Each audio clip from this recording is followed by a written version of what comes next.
guests, ladies and gentlemen, good morning and welcome to the workshop Circular Innovation, Material, Technology and Creativity to Regenerate the Future, organized by the Lombardy region together with the Lombardy Green Chemistry Association as a part of Sustainability Week. This workshop explores a key frontier of circular economy, converting biomass into high-value products.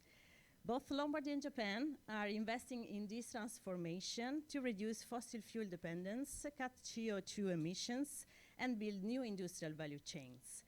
Today, we will hear real industrial case studies that not only showcase innovative solutions, but also open new opportunities for cooperation between Lombardy and Japan.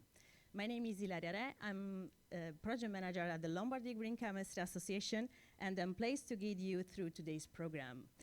First of all, thank you very much to Italian Pavilion for hosting us, and the Lombardy Regional Ministry for Environment and Climate for their strong commitment to circular innovation. And then Mr. Yasuhiko Hotta for his keynote, and all distinguished speakers for their contributions. Most of all, thank you for joining us. Your presence confirmed the importance of international dialogue in building sustainable future. I encourage you to take an active role in the Q&A session at the end of each presentation to make this workshop a dynamic exchange of ideas. Alongside the discussion, you can also visit the exhibition Regenerative Vision, Light Matter Heart by Luigi Christopher Veggetti Cancu, featuring 3 sculptures and 4 paintings created with innovative and sustainable materials. 3 paintings are here in the room, 1 sculpture is there, 1 other paint is in the main entrance together with the other 2 sculptures. So I invite you to visit the remaining part of the Italian Pavilion and enjoy the exhibition. So illustrative materials, companies' profiles, and exhibition catalog are also available at the welcome desk. There you can find a quite extensive description of all companies presented today, as well as available in print and digital format to enrich your experience. And now is my honor to invite Mr. Giorgio Maione, Regional Minister for Environment and Climate of Lombardy region, to deliver his opening remarks. Thank you very much for your participation.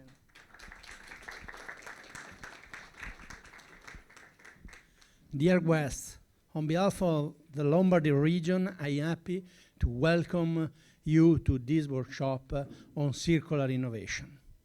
The event is part of the Expo Sustainability Week. I want to thank our partner, the Lombardy Green Chemistry Association, for their help. Today, experts from Italy and Japan will talk about important topics: circular economy, bioeconomy, artificial intelligence for sustainability, food innovation, and urban regeneration. We hope this workshop give us your useful ideas, helps you meet new people, and starts new project for a better future. I wish you a great and inspiring day. Thank you. We sincerely thank Mr. Giorgio Maione for his insightful opening remarks and for highlighting the Lombardy region's strong commitment to environment and sustainability. Then we will welcome Mr. Sergio Riva, President of the Lombardy Green Chemistry Association, the regional cluster of bioeconomy and circular economy, committed to foster synergies between enterprises, researchers, and policymakers for circular innovation and sustainable growth. Please, Sergio, the floor is yours. Thanks. Good morning to everybody, to the people that are here and that connected from remote. It is my turn to welcome you all on behalf of the Lombardy Green Chemistry Association. As it has been already said, we are one of the technological cluster founded by Regione Lombardia, and our mission is to support the regional policy on green chemistry, bioeconomy, and circular economy. Our activity officially started 10 years ago, and our associates are 50% SME, 15% companies, larger companies, and 35% university and research centers. So this is what we are. I thank Regione Lombardia, specifically Assessore Maione, for having chosen our cluster to support the organization of the Sustainability Week here at the Expo in Osaka. We do hope that this workshop might be the starting event for future networking activities between our associates and the equivalent Japanese stakeholders. And two final words to thank our very precious cluster manager, Ilaria, for all she has done to make this workshop possible. So enjoy the meeting, and it will be a very fruitful morning. Thanks a lot. Thank you very much, Sergio. This is a very inspiring presentation that opened our dialogues on exploring innovation in circular economy and bioeconomy. So now is my pleasure to welcome our keynote speaker, Mr. Yasuhiko Hotta, Research Director of Institute of Global Environmental Strategies, international recognized for his work on sustainability and circular economy. We thank him for joining us to share insight on how SDGs 12 can guide regenerative economy, circular innovation, and collecting well-being. Please, the floor is yours.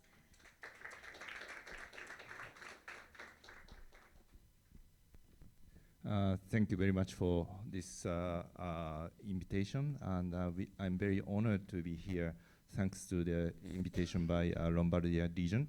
And on behalf of the Institute for Global Environmental Strategies, which is a policy research think tank in the area of the sustainability, focusing on the Asia-Pacific region, I'd like to talk about this circular economy research, because we not only engage in the research, but we usually support Japanese government for their discussion at the G7 summits or G20 summits or environmental ministers meeting related to that. And I myself also involved in the OECD working party on resource productivity and waste.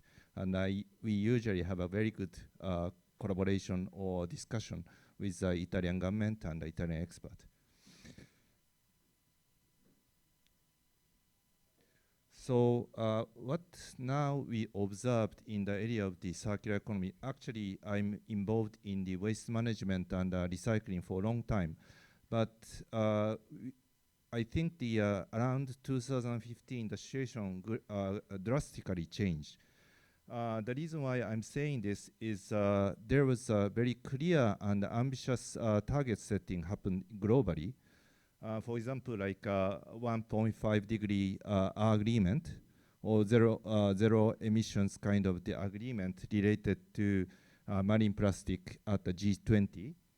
And, but that kind of very ambitious target setting requires not only environmental policy making, but more fundamental socio-economic change of the society. So the focus of the policy has shifted from the end of the pollution or the promotion of the efficiency of the products or the promotion of recycling of the materials into more fundamental change in the service model or the infrastructure development or the combination of such kind of business service as well as product use. So it is much more, as I said, shifting from the environmental policy to social, economic, systematic change. So this requires more the business, academic, and government collaboration. So I think today's meeting is also along this line. So to promote business, academia, and then also government collaboration. And this is becoming very, very important for model development, especially focus is becoming like a new, how to establish a new business model or how to establish new service model in relation to decarbonization and circular economy.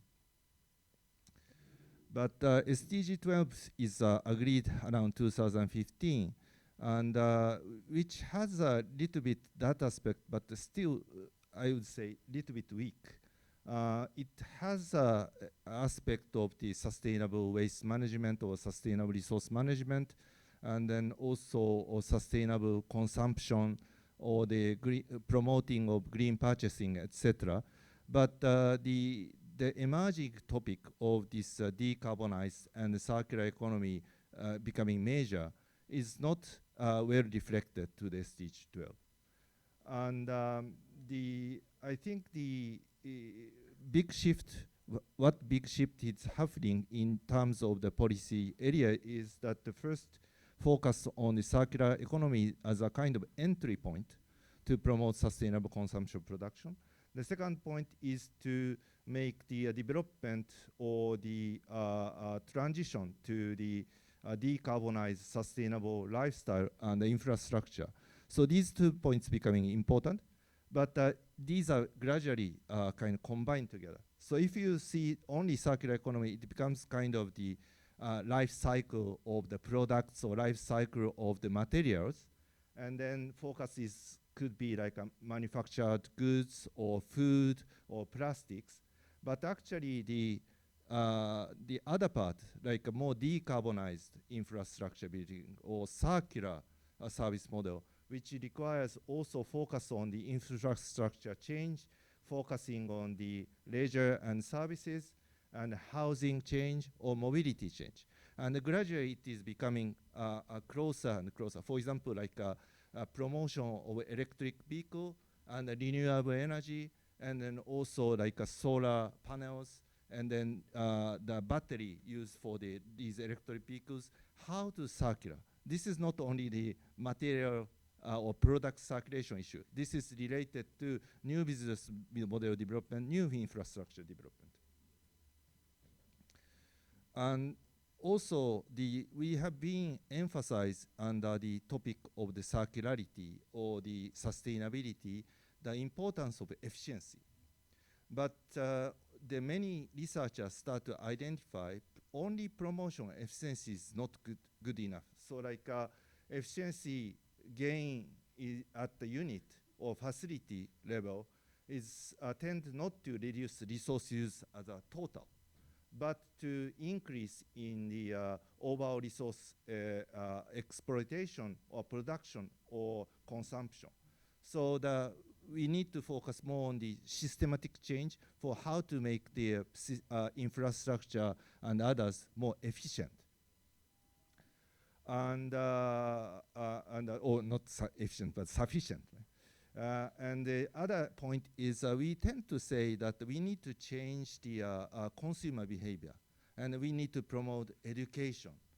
We need to promote awareness raising, but that is not good enough because the consumer's behavior are regulated by infrastructure and choice of products.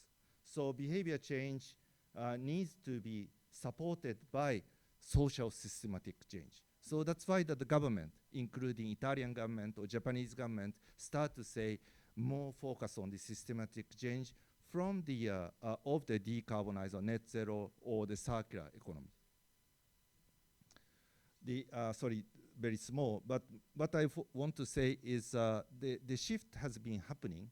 So the initial stage in the environmental policy area around 1970s to 1980s, we have been saying that the pollution prevention is very important. And it continues to be true, for example, in the area of marine plastics and so on. But we shifted those policy focus into efficiency promotion. So by promoting resource efficiency, resource circularity, or the energy efficiency, we can combine environmental development, environmental production, and economic development. That was phase 2 happened in the around 1990s to early 2000. But now, again, new shift of the focus of sustainable policy is happening. This is needs for systematic change, needs for the system to provide new business model, new service model with, how to say, providing good well-being to the society. And also, policy tools may be changing. A focus of policy tools may be changing. For example, in the area of circularity, we tend to see life cycle of products and materials. So from the resource extraction, product design, consumption use, waste management, and resource circularity. And then there are, we know many tools in the each steps are there. But this is when we see that, oh, this product need to be regulated. This material need to be circulated, this approach is good. But the situation has been changing. Situation has been changing from the, as I mentioned, product life cycle policy, and then also expansion to policy for change of the provision system. And then that we have been focusing on this pollution prevention, efficiency promotion. The anti-efficiency promotion, it is become like promoting 3 years, reduce, reuse, recycle the products or materials. That was the focus. But now what we see is a more systematic change in how to establish a one planet living on that, or the make the circularity or the net zero as a mainstream of this economy. And then we, as in the opening, the opening speaker and so on mentioned, the artificial intelligence introduction or digital economy coming is also changing the pattern of our consumption pattern, also data collection. The other point, very important, is that we need to think how to promote not only the government play or business play, but how to promote the collaboration between government, business, citizen, and academia, or the experts. That is because like lots of the policy instruments related to systematic change requires the collaboration between these players. And policy planning always not only coming from the central government, but also which is related to business or local government to implement it, or the lifestyle change or infrastructure change changes the consumer behavior of the citizens and so on and so forth. Similarly, the research survey and warning of the activities and so on is not only coming from the research organization or NGOs and so on, but we collaborate with, they need to collaborate with central government or local government or business for proper lifestyle and infrastructure change. Same for the business when they want to promote the improving value chains, sustainable product and services, creation of new value, new value or the solution, becoming a solution provider. So the area of the policy is not coming from the government, but in between. For example, like between national government and the business, national level program in collaboration with business is needed. Business and the civil society needs some sort of sustainable production trade program, which requires coordination among different businesses, and so on and so forth. So like we need to see that how to facilitate multi-stakeholder collaboration as a very real process to make policy as well as implement some new business model or new infrastructure. And also, I'd like to emphasize that the significant change in the center of gravity of the production and consumption is happening. We tend to think like urbanization is important, physical infrastructure change is important, or like in the technology and innovation, promotion environment technology is important, or like change the business model, we need to promote eco-label and so on and so forth. But as we all know, digitalization is happening. Online platform is utilized, reflecting the diversification of the lifestyle is happening. Consumption for quality of life is happening. So like the pattern of the consumption production is changing recently. So we need to keep that in mind, not only focusing on product or materials, but change the system of the services and the business model and so on and so forth. So this is my final word. So what I wanted to highlight is the, because of this mainstreaming of the SDGs, circular economy and decarbonization, social, technical innovation and long-term goal setting become crucial. And then this is more future-oriented vision making. And Italy or Japan need to make such kind of, this is future, this is promising future, and then in collaboration with multi-stakeholders. And then such systematic change, for example, circular economy is becoming a kind of important entry point. And entry point for vision making, entry point for multi-stakeholder collaboration, entry point for transition infrastructure and lifestyle. And what I'm doing, for example, as a policy analysis and a policy design for transition to S.p.A, needs more future-oriented vision. So what would be the future? What would be the kind of possible opportunity will be given to the new business model development? And this, I'd say, this kind of transition to circular economy requires a policy targeting socio-economic development. And this kind of thing, as I repeatedly saying, not only government plays a big role, but local government's role is very important, because local government tend to have a very good role to facilitate business, government, academic collaboration. So that's my conclusion. Thank you.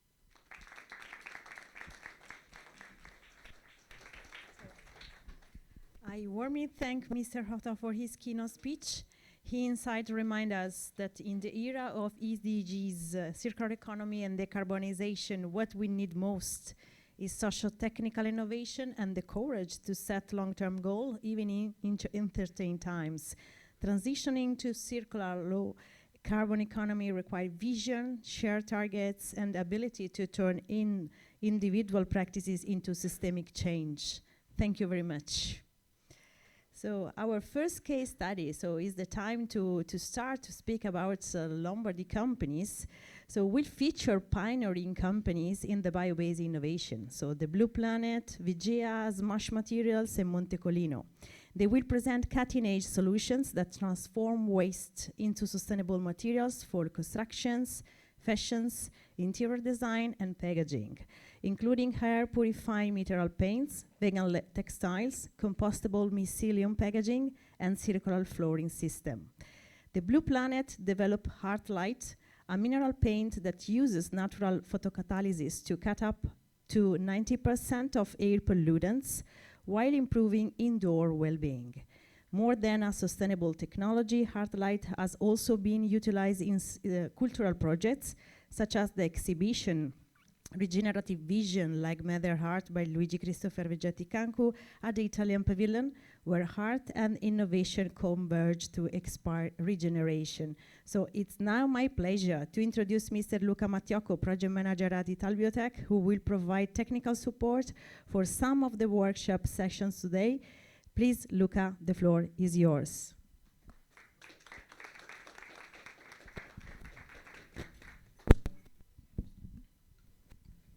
Thank you, Ilaria. Good morning, everybody, and thank you to be here. So let me start with a single thought that might surprise you. So did you know that each of us takes around 21,000 million breaths every single day? So we breathe without thinking. But how often do we think about the quality of the air? So around the world, air pollutants cause more than 12 million deaths every single year. So it is a silent danger that touches all of us. So today, I want to tell you about a solution that began in Milan in 2013. So it is called Airlight, created by the Blue Planet S.p.A. So the idea was bold. So to turn ordinary walls into protectors of the environment and the human health. So I invite you to imagine a wall that does more than building up a building, hold up a building. So imagine a wall that actually cleans the air. So Airlight is a special mineral paint. So you can just like use it like a regular paint, so brush, roller, spray. But once it is on a wall, something amazing happens. So the paint contains tiny particles of titanium oxides, and when light, natural sunlight or indoor lighting touches the surface, those particles wake up. So they create negative ions that start powerful natural reaction, similar to what happened in the leaves of a plant. So these reactions do many things. First of all, they destroy viruses and bacteria, breaking them apart in just minutes. Second, they remove bad smells, because the same natural reaction that causes the viruses and bacteria destruction are responsible for the molecules of the odor. And third, they neutralize dangerous air pollutants like nitrogen oxides, sulfur oxides, and volatile organic compounds. And finally, last but not least, they help us with energy saving. In fact, the paint reflects heat, so building can stay cooler. So then can cut the need of energy-hungry air conditioning system. So I invite you now to think about the impact of this paint, because painting just 10,000 square meters with airlight has the same ecological effects planting 400 mature trees. So this is good for our homes, our offices, and our planet. So airlight offers different products for different needs. First of all, we have airlight professionals. So it's a liquid paint free of solvent and formaldehyde, and it is perfect for hospitals, offices, busy workplaces, and schools. So the other product is Airlight Premium. It's a mineral powder. So you can simply mix it with the water, and you can choose from different colors from the 180 colors. In addition, in my opinion, a peculiarity of this paint is that works on many materials: concrete, metal, wood, even roofs, making it a smart choice for designers and architects. So these are not just an idea on paper. Airlight has already been used in existing projects around the world. Nike and Futuro, for example, create large eco-murals for their We Share the Same Future campaigns to raise awareness about the sustainability. Even Volkswagen created for the launch of its electrical car a striker mural painted in airlight. And finally, companies like Autogrill and IKEA chose to use airlight for their offices and stores to give employees and visitors cleaner air every day.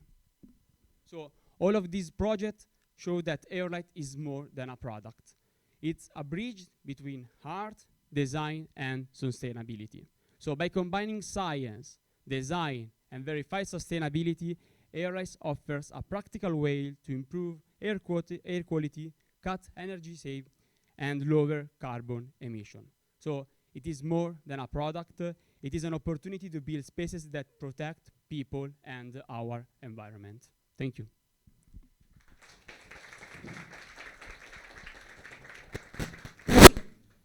Thank you very much, Luca, for your inspiring presentation. I don't know if there are some questions or any questions from the audience. If not, I have a question for you, actually, too.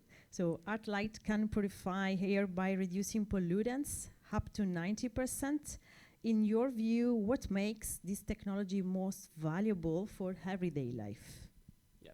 Yes, as I already said, it's a valuable product because they cut emissions, they cut and improve our sustainability for our companies, for our offices.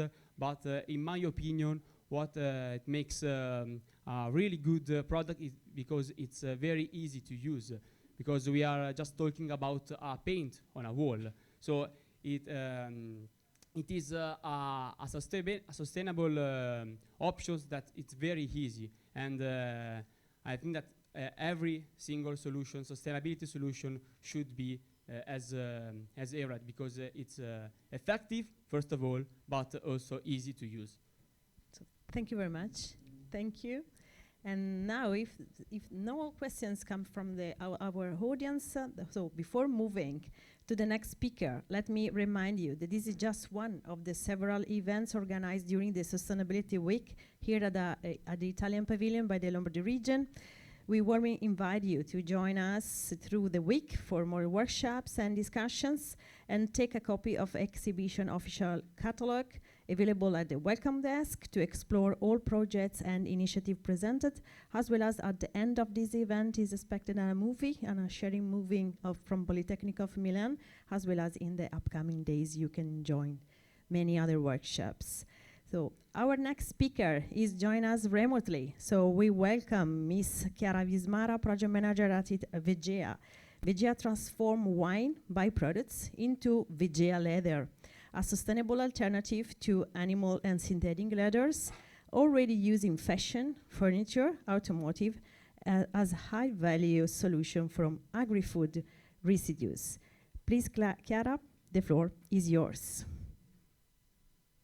Hello everyone, I will try to present myself in Japanese. So, Ohayo gozaimasu. VGEA no Chiara Vismara to moushimasu. Honjitsu wa dozo yoroshiku onegai itashimasu. So good morning. Today, on the occasion of the Osaka Expo, I'm excited to introduce you to VGEA, which is a pioneering Italian company that is redefining the future of sustainable materials in fashion, furniture, automotive, and packaging. Founded in 2016, VGEA was born from the desire to merge chemistry and agriculture in a meaningful way. The company's mission is clear: to develop eco-sustainable materials by replacing fossil-based and animal-derived components with renewable, vegetal, and recycled raw materials. At the heart of VGEA's innovation is grape skin, which is a vegan-coated fabric made from grape marc, which are the leftovers from winemaking, combined with vegetal oils and natural fibers from agriculture. This unique material is not only animal-friendly and REACH compliant, but also proudly made in Italy. The name VGEA itself is a fusion of VEG for vegan and GEA for Mother Earth, symbolizing a new generation of materials that are both ethical and environmentally conscious. VGEA's products are designed to meet the technical and aesthetic demands of various industries. So in fashion, grape skin is used for garments, shoes, bags, belts, and accessories. In furniture, VGEA offers solutions for sofas, chairs, and interior design. While in automotive, VGEA contributes to the future of sustainable mobility by providing materials that help to reduce carbon dioxide emissions and environmental impact. So sustainability is not just a buzzword at VGEA, it's a foundational principle. The company applies the circular economy model using secondary raw materials and minimizing the use of virgin fossil resources. Their production process is free from toxic solvents, heavy metals, and hazardous substances, ensuring safety for both humans and the environment. VGEA valorizes agro-industrial biomass and residues, transforming them into high-value materials. Their commitment extends to reducing emissions, optimizing water use, and recovering waste, all while maintaining high standards of worker safety and social responsibility. VGEA and its supply chain partners are certified under the Global Recycle Standard, GRS. This certification verifies the recycled content, traceability, and chemical safety of their products, as well as their social and environmental practices. Their facilities undergo regular audits to ensure compliance with laws related to emissions, waste management, and chemical use. VGEA conducts life cycle assessments, LCA, to evaluate the environmental impact of its materials. Compared to traditional fossil-based products, VGEA materials show significant reductions in global warming potential, water consumption, and the use of non-renewable resources. For example, bio-based polyols used in VGEA's materials emit 38% less carbon dioxide, and they require 59% less energy than fossil-based polyols. These findings are backed by recognized methodologies such as the RECYPA and the product environmental footprint. VGEA offers a wide range of textures, colors, and finishes, including collections like Procida, Capri, Roma, and Amalfi. Their materials are available in various thicknesses and compositions, such as B60, which is made with 42% grape and 58% biopolyurethane, backed with recycled polyester. and the V110 featuring a thicker profile and the microfiber backing, which is ideal for more demanding applications. Customers can request custom colors and sampling is available in short lead times, and the materials are produced in rolls and priced competitively based on quantity. VGA's innovation has not gone unnoticed. The company was awarded first prize in the Global Change Award by the H&M Foundation, one of the world's leading challenges for fashion innovation. This award recognizes VGA's contribution to accelerating the shift from linear to a circular fashion industry, protecting both the planet and our living conditions. So in conclusion, VGA is more than just a materials company. It's a visionary enterprise committed to sustainability, innovation, and ethical responsibility. By transforming waste into high value and promoting a circular economy, VGA is helping shaping a future where fashion and design are not only beautiful, but also respectful of our planet. So thank you for your attention.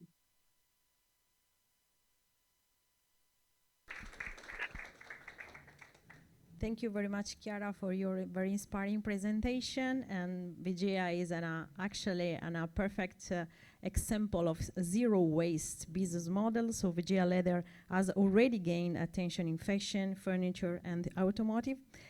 What are the main challenges you face in competing with traditional and synthetic leather?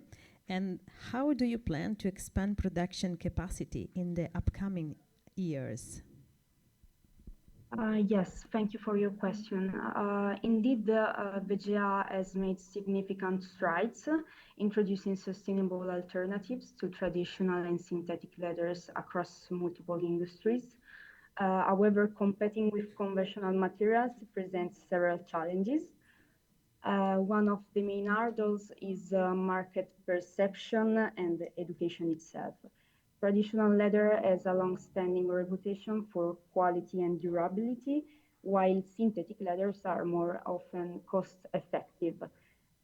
Educating consumers and industry stakeholders about the environmental benefits and technical performance of VGA materials is essential for us.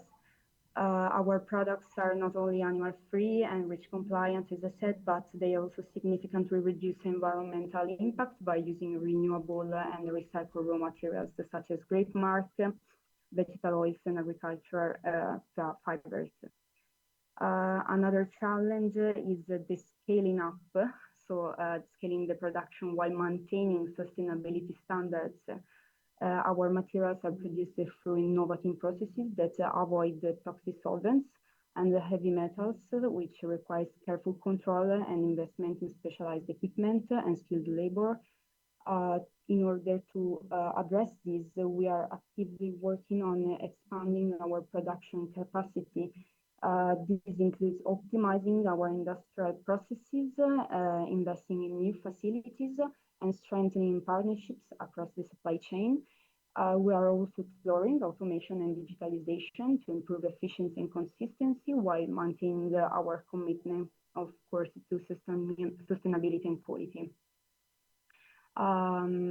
Furthermore, we are continuously engaged in research and development to enhance the performance of our materials, making them even more competitive in terms of durability, aesthetics, and versatility. And our goal is to offer a viable alternative that meets the highest standards of fashion, furniture, and automotive sectors while contributing to more circular and responsible economy. So ultimately, we believe that innovation, transparency, and collaboration will be the key to overcome these challenges and driving the adoption of sustainable materials globally.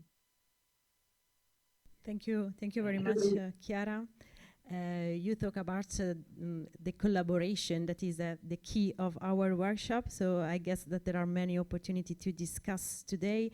So I remind you, if you want to be in contact with our companies, in the company profile you can find the all contents, and then as well as we are here for in the coming hours and days. If you want to meet some of them, please be in touch with us.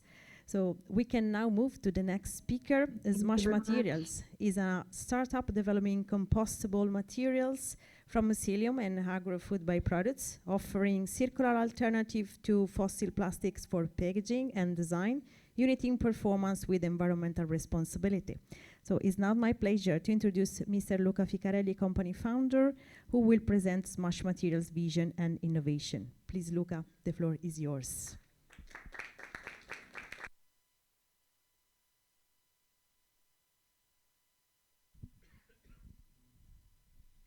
Good morning. Good morning, everybody. Thanks for being here and for your time, of course. Thank you also for the invitation. My name is Luca. I'm from Smash Materials. Smash is an Italian-based startup. What we do, very simple. We provide natural and compostable packaging solutions. Of course, when we talk about packaging, there's lots of products that can involve in packaging. We're focused on secondary packaging. So just to know, whenever you get, for example, a box and you have a product inside this box, everything that is filling the voids, that is what we're doing as New Materials. We do this because we want to find alternative to currently solutions, especially plastic foam solutions. This is because in 2025, the green future is not a desire anymore, but it's a new movement. Young generation, we all hope for a greener future where we have more responsible use of resources, and this is what we try to do. So what we do in Smash, we want to provide new packaging solutions in a circular way. And by circular, I mean really circular, starting from the agriculture and moving towards the packaging and the manufacture. So what we do, we use a natural intelligence. We talk a lot about AI, artificial intelligence. We use a natural intelligence, which is the mycelium. I don't know how many of you are familiar with mushrooms. Probably like a lot here in Japan. So the mushroom, whenever you see the mushroom, this is just the fruit.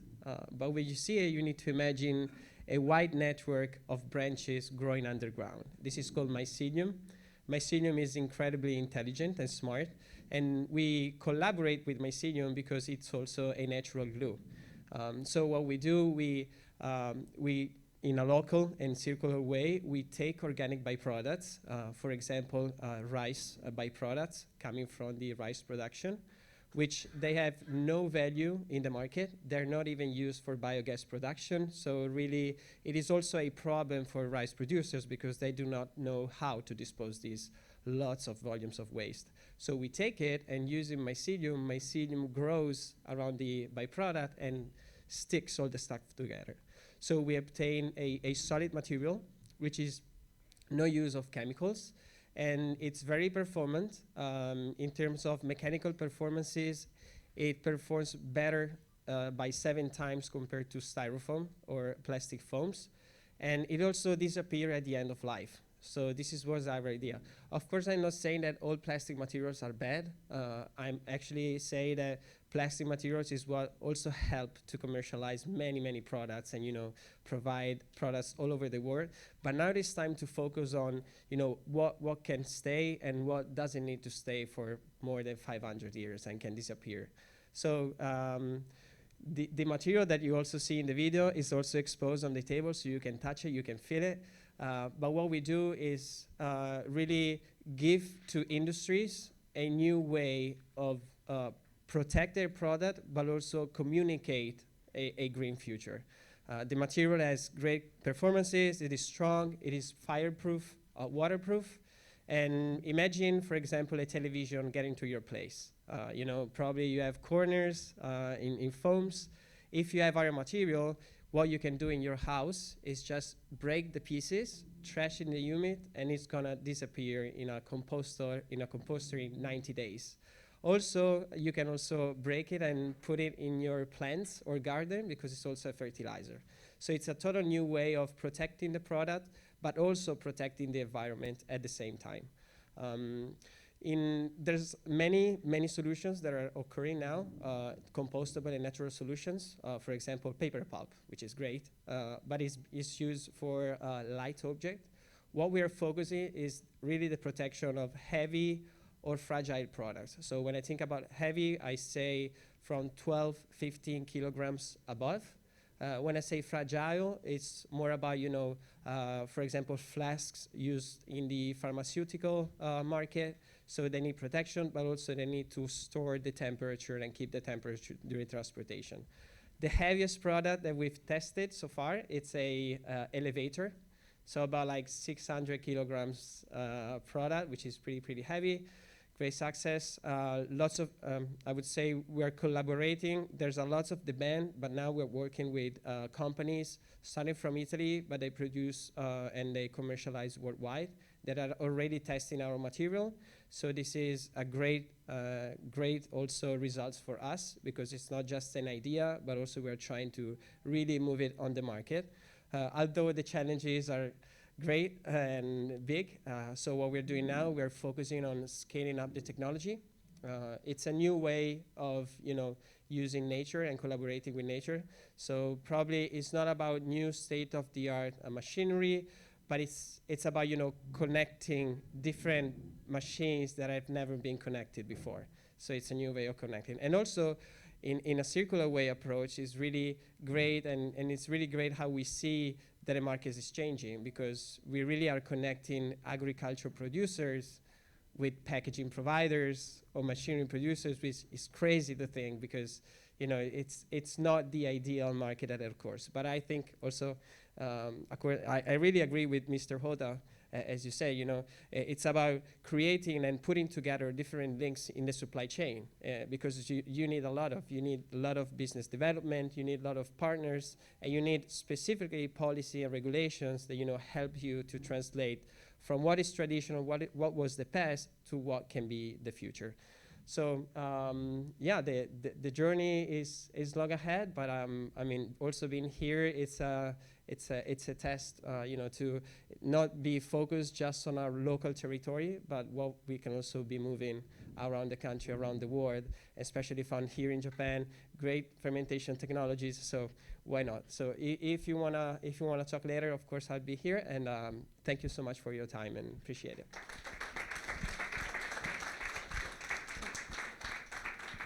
Thank you very much, Luca, for your presentation.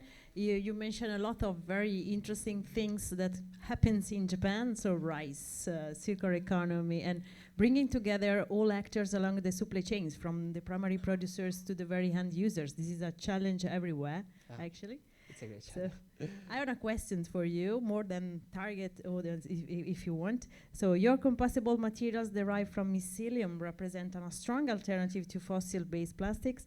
How do you ensure performance and durability while keeping biodegradability?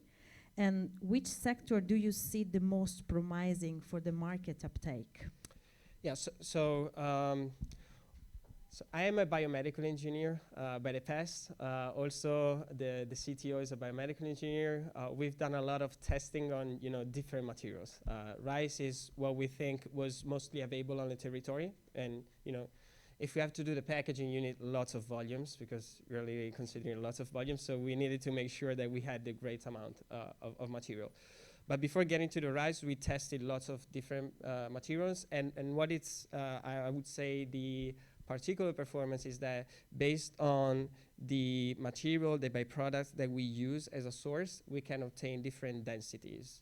And this is also related to the mechanical performances. So we know that the mycelium grows in our process on different byproducts. So whenever we need to give different performances, we can use different byproducts.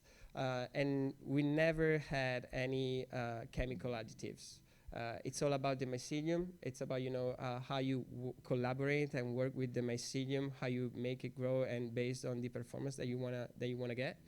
And at the same time, the compostability is certified, of course. So we're certified compost on this byproduct. Whenever you need to consider different byproducts, you need other regulations. So we are also looking every time at testing, but also giving great products that can be compostable at the end of life. But many testing, especially also for the transportation, humidity, and if I have to ship a product from Italy, for example, to Japan, it goes from high humid places, temperatures, they change it, and really testing is something that we consider from the beginning. Also, being engineers, you know, is something that you must consider, and this is also what we give as a value to the companies. You know, assure the performances, assure that their product can be protected at any cost, of course, and any time. So what I see as a market, I can say the automotive is looking at these kind of solutions because there's lots of foams that's being used in the area. Design is as well as one. Heavy product, it's a wide class, but home appliances is what we also we look forward to. Because as I was mentioning, television, then we can talk about refrigerators, ovens, anything that gets to your place is basically, if it's heavy, it's foams. So this is a great market. Also, as a biomedical backfield, I cannot hide the pharmaceutical. It's one of the occurring markets that we want to look for. But then you need testing, so we want to move in steps. You know, getting the certifications first, and moving towards what is needed. Also, food industry, fish, for example, meat, all the packaging in this area, lots of foams. So in a long time, that's also one market that we're looking to. So that's an extraordinary flexibility in application. So my congratulations, and I hope for the next expo probably. Yeah. All the packagings you need. So thank you very much for your participation. Thank you so much. And then we can move the last speaker of the first session, Montecalino, that is specialized in flexing flooring and wall covering, combining circular design, recycling materials, innovative processes to create sustainable solutions for interiors that reduce environmental impact without compromising aesthetic and performances. So it's now my pleasure to introduce Mr. Luca Fontana, CEO of Montecalino, who will illustrate the company's circular innovation journey. Welcome. The floor is yours. Good morning, everybody. I would like to thank Mr. Giorgio Maione and Regione Lombardia that invite me here to tell the story of my company. We produce carpet. It's completely different than what we were before. We produce carpet for exhibition, and we sell color. We sell color. Our carpet reduce noise, and we sell design. It's an old company. It's not like what we hear before from Luca. We founded in 1947, the company, on Iseo Lake. And my family took the company, bought the company in 71. And from the beginning was specialized in wall covering and floor covering. After the 5 years, after 5 years that we was on the Iseo Lake in an amazing place, we moved in Franciacorta, is a region of wine, and where we are the actual site of Montecalino is around 54,000 square meter of area production, and we have a capacity of more or less 15,000 square meter per year, and 75% of this production is for event and for fair. And we have a network of more than 4,000 customers in 30 countries in the world, more or less. So over time, Montecalino has always tried to combine design, functionality, and innovation. But in a recent years, it also paid great attention to sustainability and circular economy. Can you imagine that 50 million of square meter for a year are a mountain of waste? It became a problem. But also you understand, or if you don't understand, I explain you that a fair, an event without carpet is something that is sad, without color. So we needed to find a solution. Our products are being used in most of prestigious international fair and events. We are American S.p.A,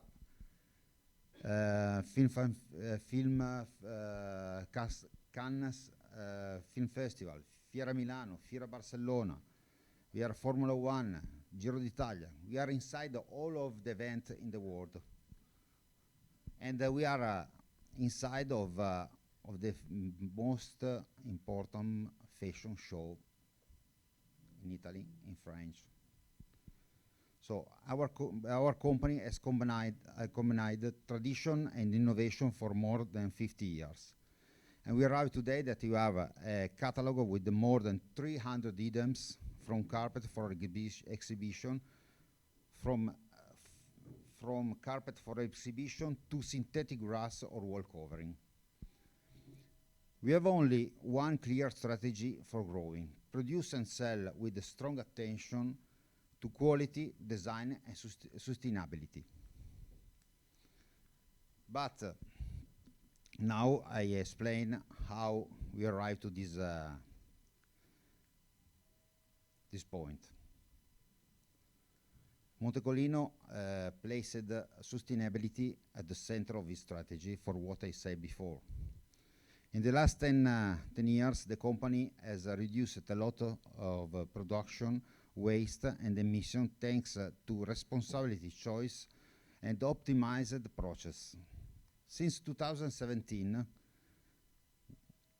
with more than 15 years of experience internal in waste recovery, Montecolino has applied this method and this experience to post-consumer carpet, starting a very effective circular system.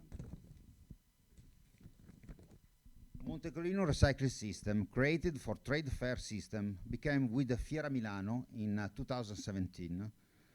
With the contract we won, based also on our committed to recover used carpet and transform it into secondary raw material, eliminating landfill. Today, we achieved 100% of carpet of Fiera Milano. The project is underway with Fiera Barcellona and our partner in USA and Mexico. This new system allowed to complete recycling of the carpet used in an event and transforming them in new secondary raw material, ready to use again in production. But this fact was not enough. In 2023, Montecolino acquired Top Color, a company specialized in all type of printing, including 3D printing, and where virgin plastic was used for visual communication, home decor, panels, and contract. Together with this new reality, we created the WEP, Wall Eco Panel, made with both recycled and virgin polypropylene, printable and infinitely recyclable. This new material has the same use like before, but eco. There is a small example on the table.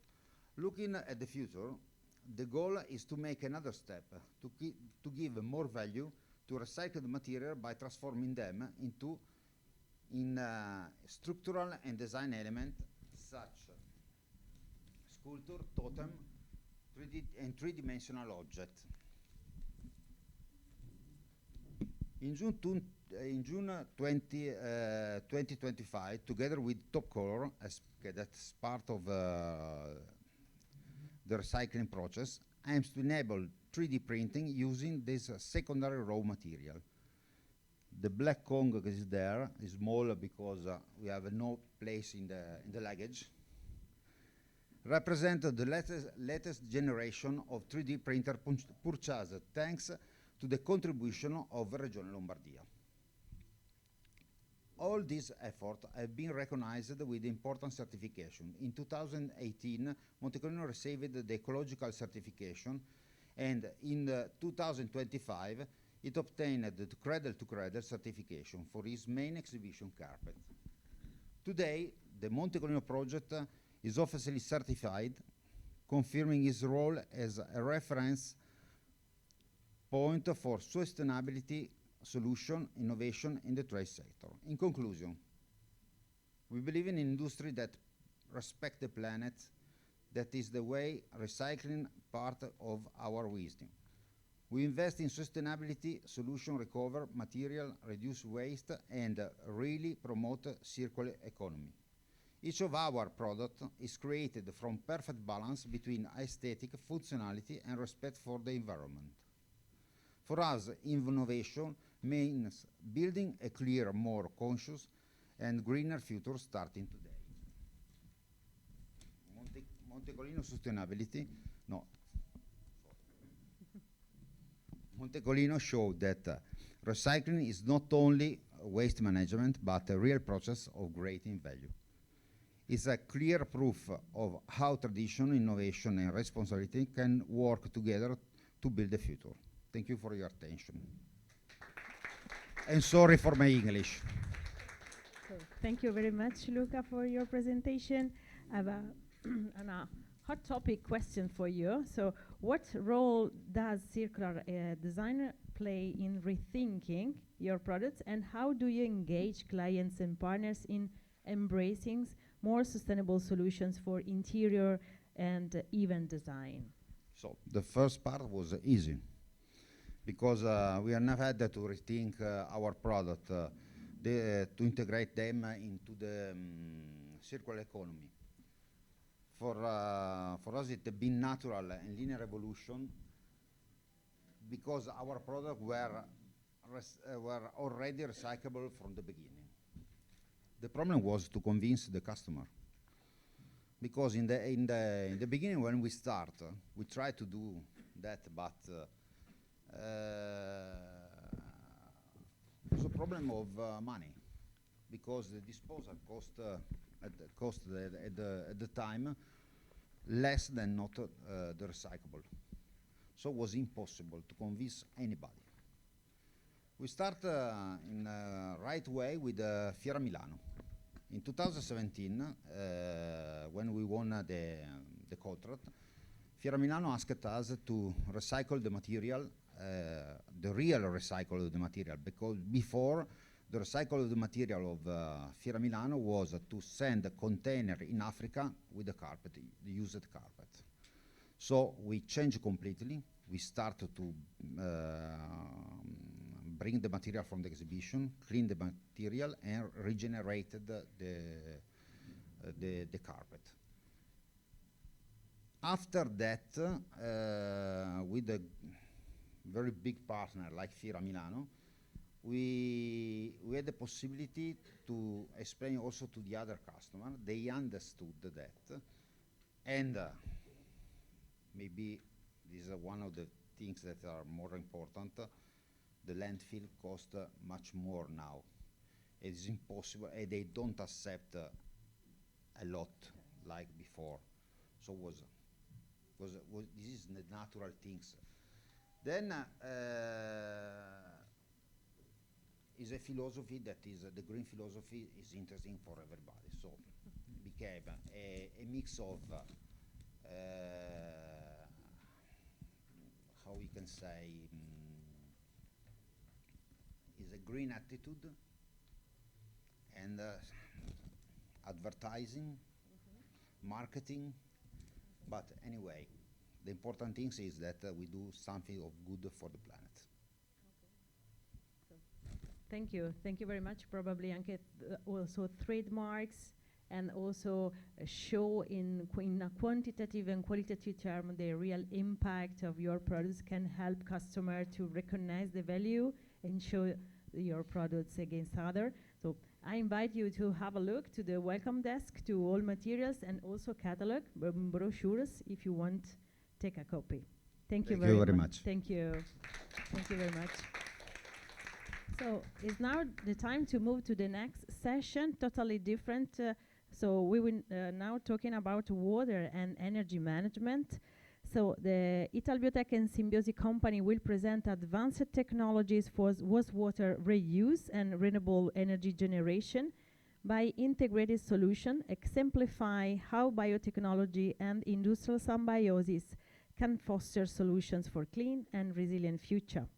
So Italbiotec is an Italian leading innovation hub in the field of biotechnology and circular economy, supporting companies and institutions in developing sustainable technology and new business models. Today, Italbiotec will present Vurotex, an innovative solution for wastewater treatment and resource recovery, designed to enhance efficiency, to minimize environmental impact, and promote industrial symbiosis. So it's now my pleasure to leave the floor to Luca Mattiocco, who will introduce us the company business model. Please, Luca, the floor is yours. Thank you, Ilaria. So, Italbiotec is a benefit corporation and an innovative small-medium enterprise based in Milan. So we started in 2021, but our roots go back to 1998 through Consorzio Italbiotec, an innovative, respected scientific network. So our mission is simple but powerful. So turn research into concrete solutions that help companies, communities, and the planet. So being a benefit corporation means that we do not chase profit alone, we balance profit with purpose. So every year we publish an impact report that shows how we create economic value, protect the environment, and support society. So for example, by promoting gender equality, lower carbon strategies, and circular economy projects.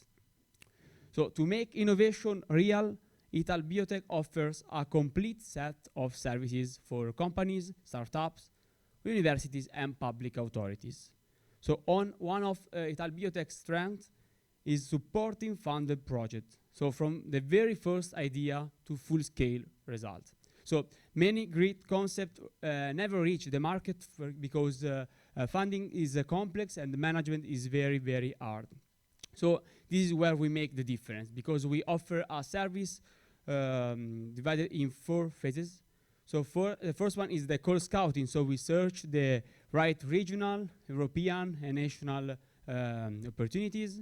Then we have the consortium building. So we bring together the best partners from universities, companies, and public authorities. Then proposal writing and submission. So we draft competitive proposals that ensuring they meet all funding rules. And at the end, the project management. So once a project wins, we manage the administrative and the financial parts, so scientists and innovators can focus only on their work.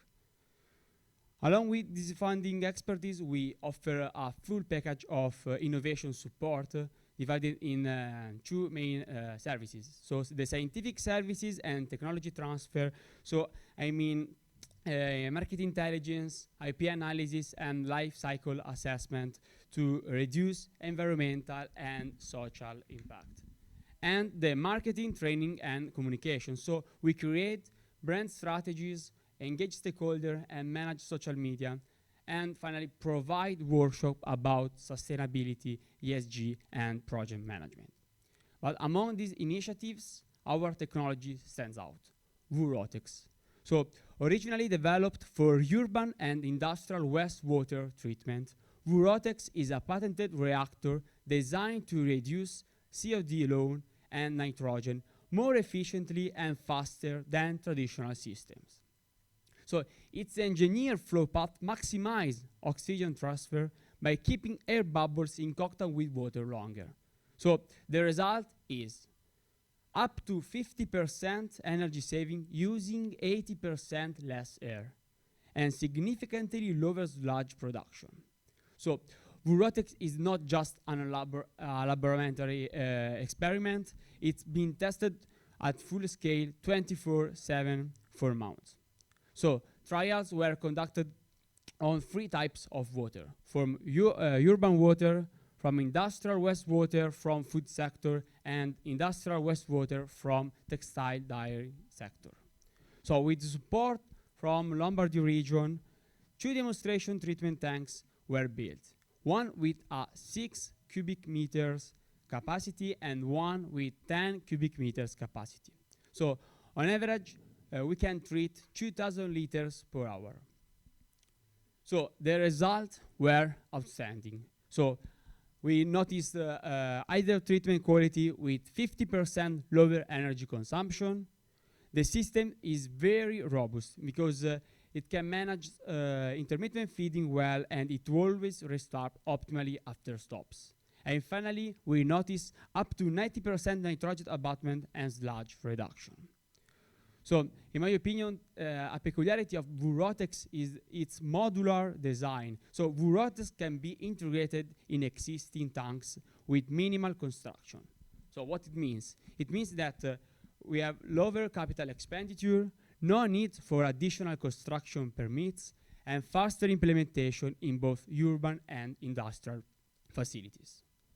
So, with Vurotex, Italbiotec proves once again its commitment to transforming complex research into practical tools and delivering real environmental impact while improving operational efficiency.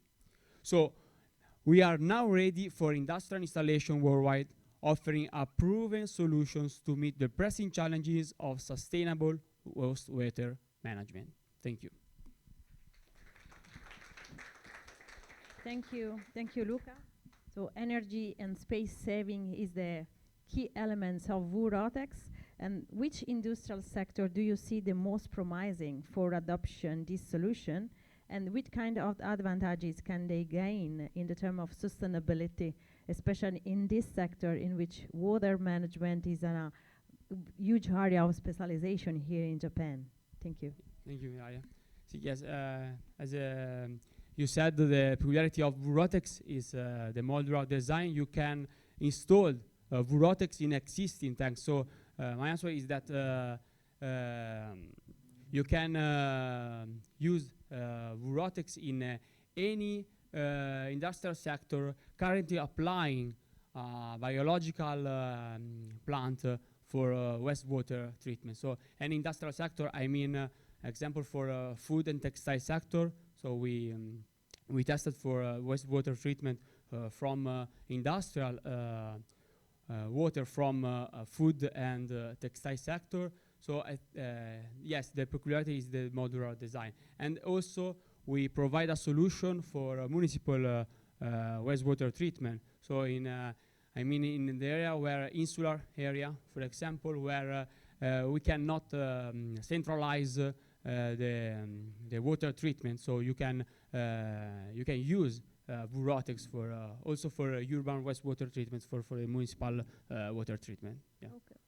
So thank you very much. And now we can move to another example of Lombardy company active in water and energy management. So the name is Symbiosi. Is an Italian company specializing in promoting industrial symbiosis, supporting enterprises in reusing resources, reducing waste, and improving energy efficiency. So Symbiosi help connect industry so that by products from one company can become an available material for another one, fostering practical model of circular economy.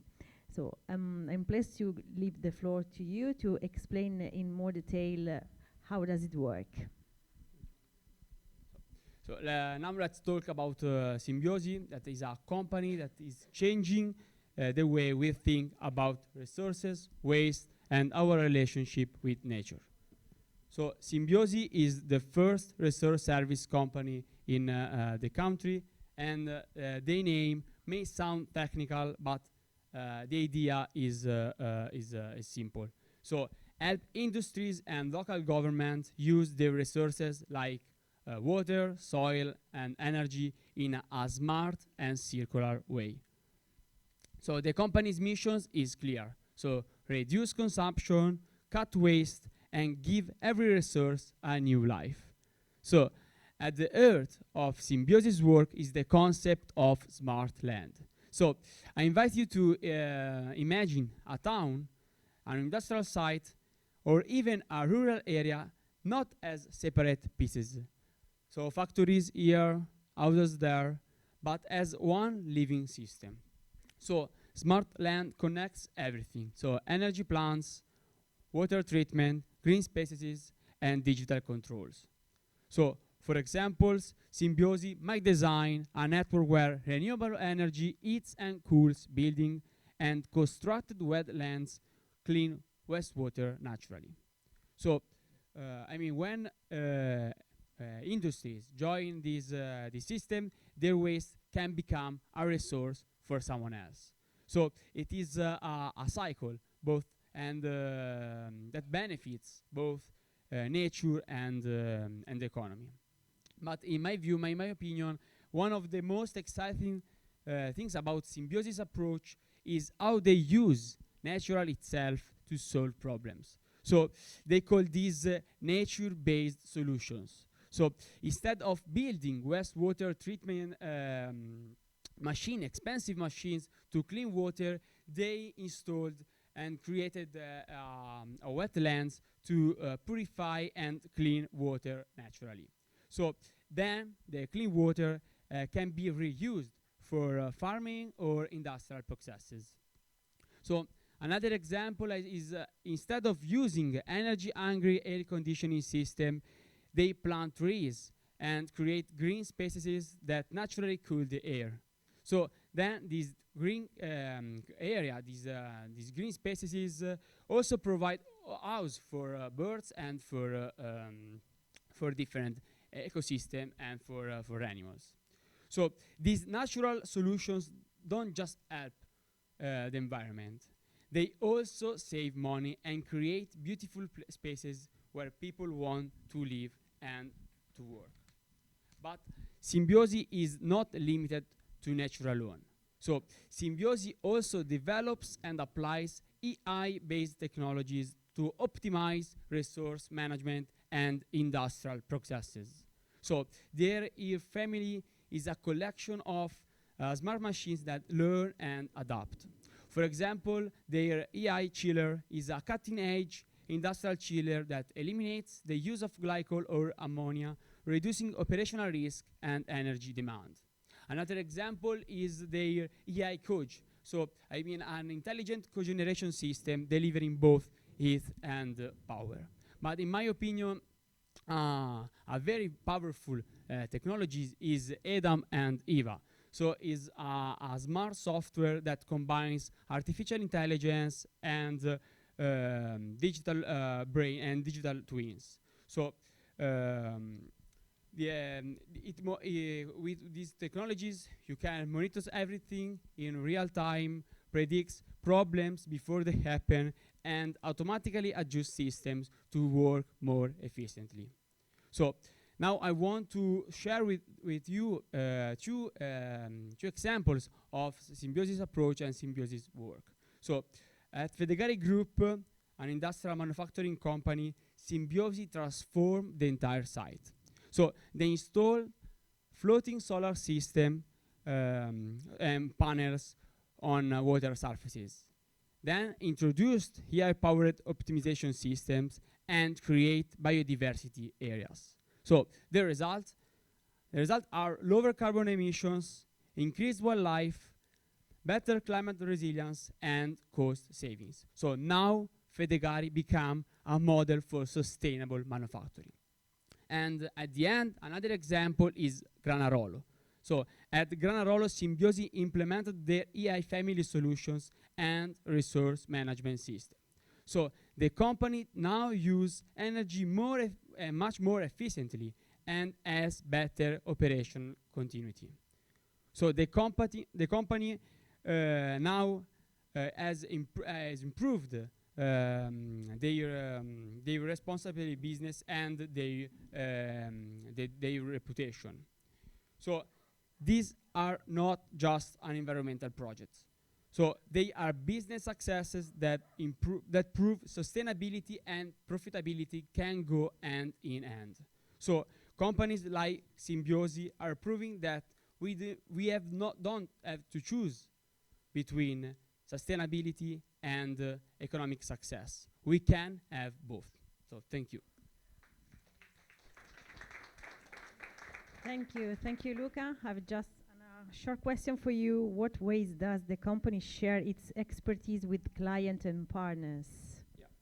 Yeah, I think that in my opinion, in delivering a system like this, it's very important a mix of expertise and experience, and we can notice this in symbiosis approach, because in symbiosis join energy engineering and energy engineers, but also digital specialists, project managers. So it is a full scale and a cycle of expertise, and we can notice that in their solution. So in my opinion, a peculiarity of symbiosis is this mix of expertise and experience that is very necessary for in delivering a service like this. Yeah.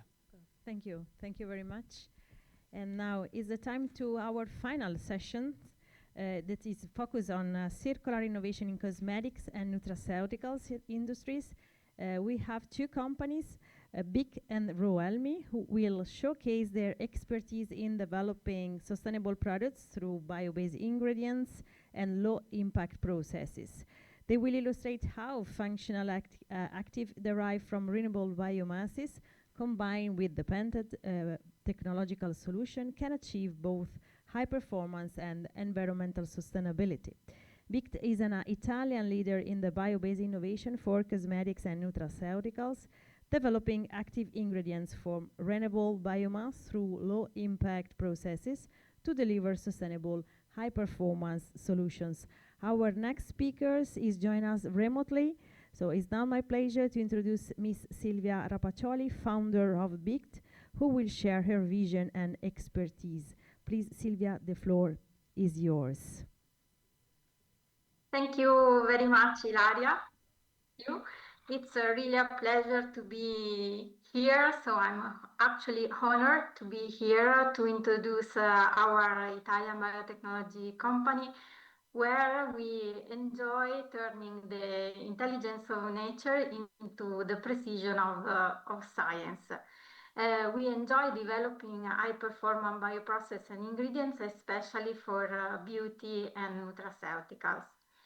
At BIC, we believe that the future of innovation will come from a harmony between biology and technology.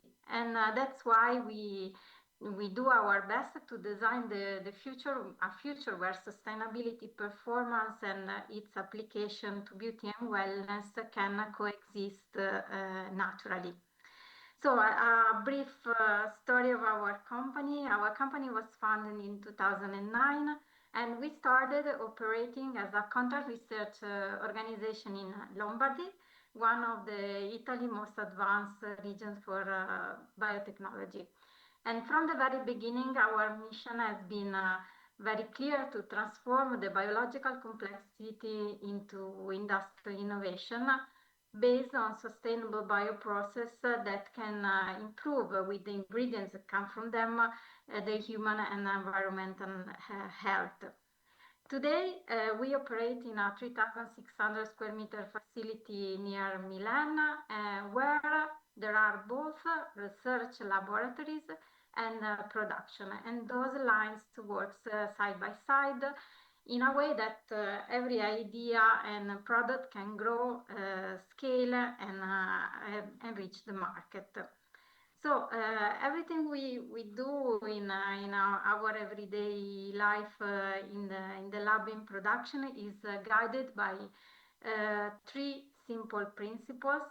We do love scientific excellence, industrial scalability, because we are happy and we want the ingredients to come to the market and to people's lives, and of course sustainability. Our research starts from microbiology and biocatalysis, and it merges with the cutting-edge tools for automation and digital screening. So at the heart of our research innovation, there is our proprietary robotic system that we call Alex. We call him like a person because we consider it as a colleague, but actually very performing because it's a very high throughput automation platform that help us to accelerate research and to design process that can bring innovative product to the market and industrially based.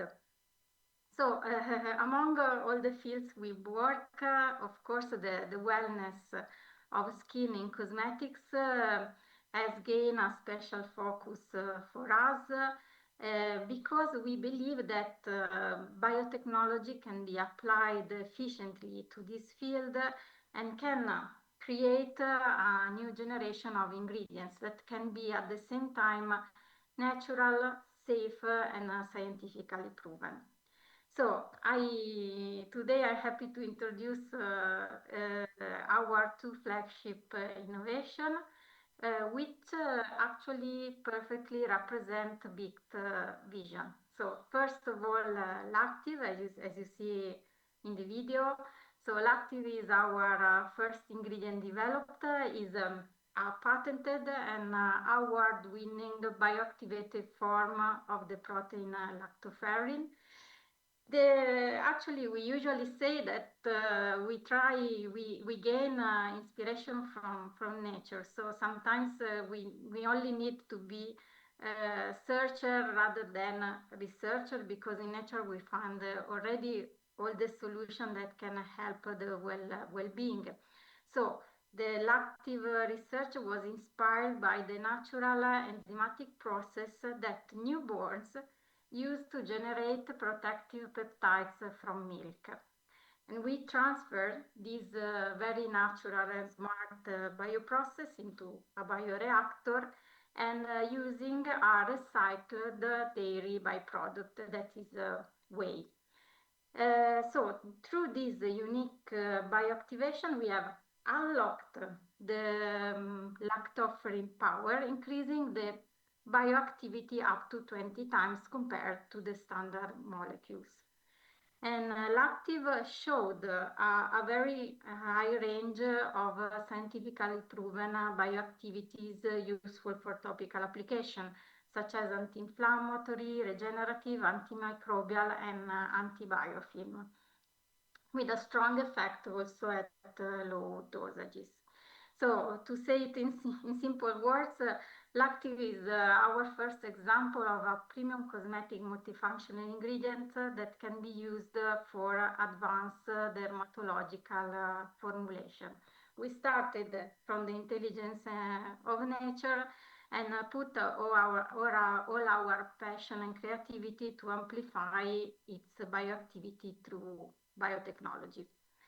Our second ingredient that we brought to the market based on innovation and sustainability is EvoBiome. EvoBiome is a vegan postbiotic. It was developed with the Fonterra Cooperative Group, that is one of the world's leaders in nutritional science. It's derived from an upcycled side stream of lactic acid Bacillus rhamnosus, that is a probiotic with over 20 years of research and proven benefits for skin and immune health. What we did is that we turn this side stream in a valued product that can be used both topically and also for ingestible use.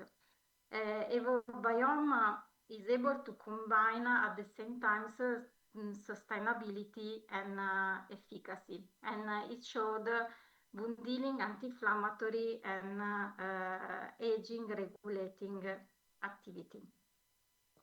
Also, as we enjoy science, it was very interesting to go in deep with these products, because we perform an exometabolomic analysis of the ingredients that permitted us to characterize the full range of bioactive molecules that supports skin barrier and the microbiota balance.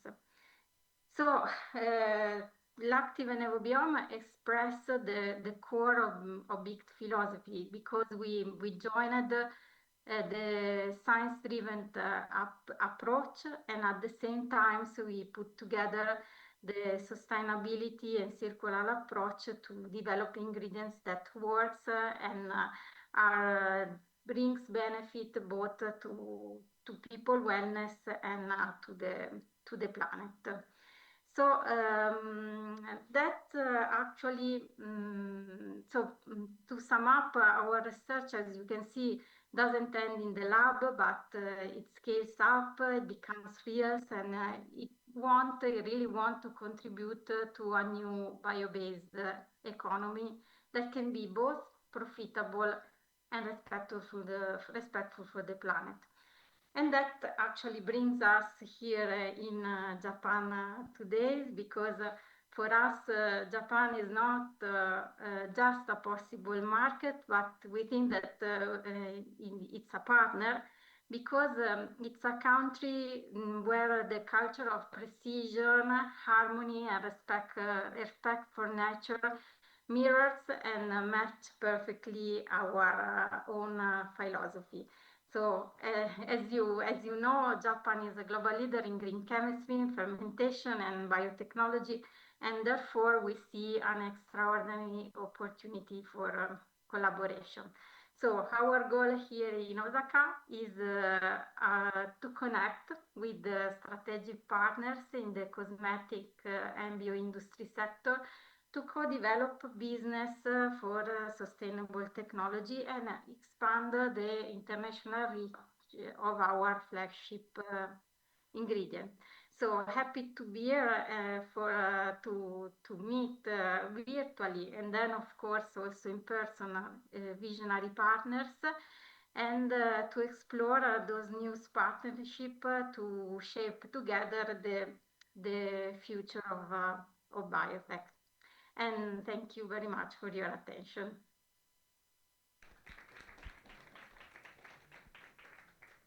Thank you very much, Silvia. And I just want to sum up some keywords you use. So big transform renewable resources into bio-based ingredients for cosmetic and nutraceutical. And excellence and harmony are the key role in all your products. What do you see as the main challenge in bringing this sustainable innovation to the market, and how can consumer awareness accelerate their adoption? Yes, that are two very nice points. So on one side, to come to the market is always important to look at scalability. So when you develop new ingredients, you have to look at efficacy, safety, sustainability, and at the same time, the production must be at scale to bring value to the market at the right price.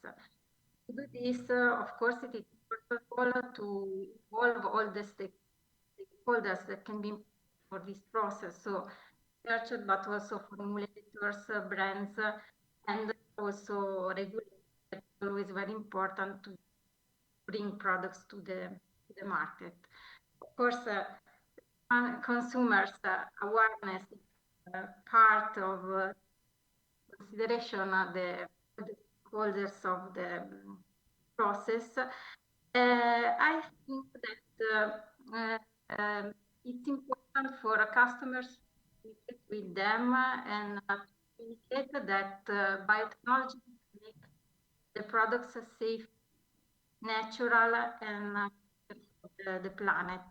Because I think that this communication, consumers start asking more and more the kind of products, and the demand, of course, is drives the faster than a regulation could. Thank you very much for joining us, also remotely. So I believe there are many opportunities for cooperation in the field. Is now the moment to present our last speaker. Roelmi is a European leader in sustainable health and personal care, creating bio-based ingredients and technologies that unite scientific excellence with environmental responsibility to deliver high-quality cosmetics nutraceutical and well-being solutions. So it's not my pleasure to introduce Yuan Zhu, Business Development Manager, who will present Realme approach and innovation. Please, the floor is yours and welcome. Thank you so much. First of all, I would like to thank everyone for coming, and I would like to thanks to Ilaria and Luca for the great organization. So thank you for everything. In these few minutes, I will introduce you my companies, and we'll talk about more what we do in Italy and all around the world. So basically, Realme HPC was the result of the merging of different Italian historical companies with a strong expertise in different fields. So the union of those companies bring us a wide vision and a different kind of know-how expertise in the cosmetics and nutraceutical sectors. For instance, in a cosmetics field, we have a lot of expertise in both functional and active ingredients. We have some expert in our company in waxes, and the same speech for nutraceutical sectors. We have our strong knowledge in probiotics, for example, and we can also deliver some extract ingredients. Our philosophy is very curious because our company was inspired by Japanese art of kintsugi, which is, the method in which are used to repair the broken pottery by using gold. And by using this process, you can just bring out a more unique product. And this is the same concept that we would like to bring with us and to create the same for our products.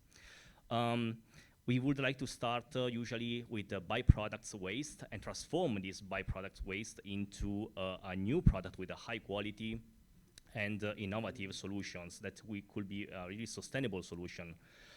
Just make some example in order to understand well. For instance, everybody knows that Italy is really strong to the production of the olive oil or wine. So what happened during the production of the olive oil is that in the output of this process, we produce olive oil and the waste. What we do is take this waste and we try to reduce this waste by transforming these products into some ingredients that could be functional for some cosmetics application, and this is natural. And another example could be, the grape. From the grape, we have some waste, and through a process of a biofermentation with bacteria, we can obtain some active ingredients that is useful for cosmetics application. So let me say that we are not only a company that wants to bring on the market a solution with a high technology and alternative solutions for cosmetics and nutraceutical, but we would like also to take into account that we would like to reduce the waste to be more sustainable. I think that our commitment is not, it's beyond the production itself, because for instance, in 2024, we become a benefit company. That is a company that is not focused in the profit itself, but we also take some positive impact on people and on the environment. And our goal for the next 4 or 5 years is to become certified as a B corporation. So this means is B corporation certified is, let me say, a global standard that we would like to reach in the next future. In short, we can say that we are not a company that would like to bring to our customers or distributors only high quality ingredients, but we would like to focus also by keeping in mind that sustainability is very important for us, is like our heart. Yeah, thank you so much. Thank you. Thank you very much for your presentation, for being here. And I have a curiosity regarding the process. So you talk about the sustainability, but also the reusing of biomasses and byproducts. So in your vision, industrial symbiosis, so the combination with other companies are possible, and which kind of cooperation you can see between Italy and Japan in this area? Okay, good questions. I mean, the cooperation between Italy and Japan, I think this can deliver quicker results in terms of a solution, sustainable solution, for both cosmetics and nutraceutical field. In my opinion, our company, Realme HPC, I think that it can learn a lot by collaborating with the international company. Just imagine to merge together different kind of resources, different kind of expertise, and different kind of culture as well, because Japan, Italy are completely different culture. This can create, let me say, a very powerful mixture that can drive toward the innovation. Another point that I would like just to focus is that, another important point is the regulation, for instance. In my past experience, I worked 5 years with Japanese companies. I can say that, for instance, the regulation in Japan is different from the Italy. And the regulation from Italy is different from China. So we have different kind of regulation. Sometimes the mistakes that some companies made is to go in a certain country and try to make the same product by using and by following the same rules. But this doesn't work. You have to find a match with the company, with the partner in which you want to cooperate. So sometimes by merging together different kind of expertise, I think that this can accelerate, can maybe align each countries and each companies, in terms of their regulations papers, in terms of safety data, technical data, and so on. And this might bring maybe a more accelerated process. So at the end, shortly, we can resume that a cooperation between Italy and Japan may bring a lot of advantage for both. It's like a win-win solution. Yeah. For sure. So thank you very much. Thank you. Thank you for your presentation and also for inspiring us about next step in the cooperation. So as we bring the workshop to a close, and would like to sincerely thank all distinguished speakers for their valuable contribution, and all of you or participants for your attention and engagement through the session. It's my pleasure to leave the floor to our Ministry of Environment and Climate for the takeaway messages. At Expo in Osaka, Lombardy showed its strengths in circular bioeconomy. In the Italian pavilion, we presented a sector with more than 13,000 companies and a value of over 12 billion euros. In the last 4 years, green patents grew by 22%, showing strong innovation. The workshop mixed science and business. Lombard companies shared real examples, new materials, clean water and energy technologies, and bio-based products for personal care. This shows how research, creativity, and business help build a new future. We invite you at the exhibition in the terrace, Regeneration Vision. It was an artistic experience where beauty and technology work together to help the environment. This is a strong message. Environment is also culture and shared beauty. The meeting with Japan was very important. Japan is a leader in green chemistry and bioeconomy. Together, we started new ideas for future cooperation between companies and researchers.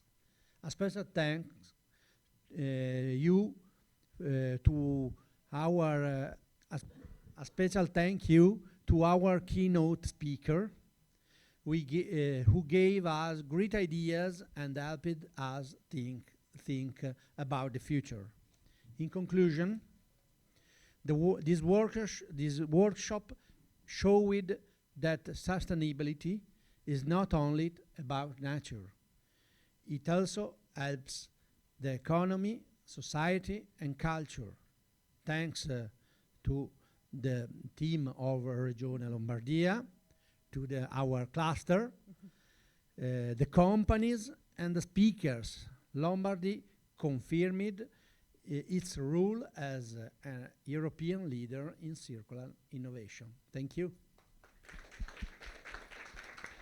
And finally, I just would like to extend my heartfelt congratulations to my colleague, Luca, Matilde, Francesca, Christopher for all help in making this event possible, as well as the Lombardy region for help us in managing all things in the Italian pavilion, as well as the Italian pavilion as well, for make this event possible.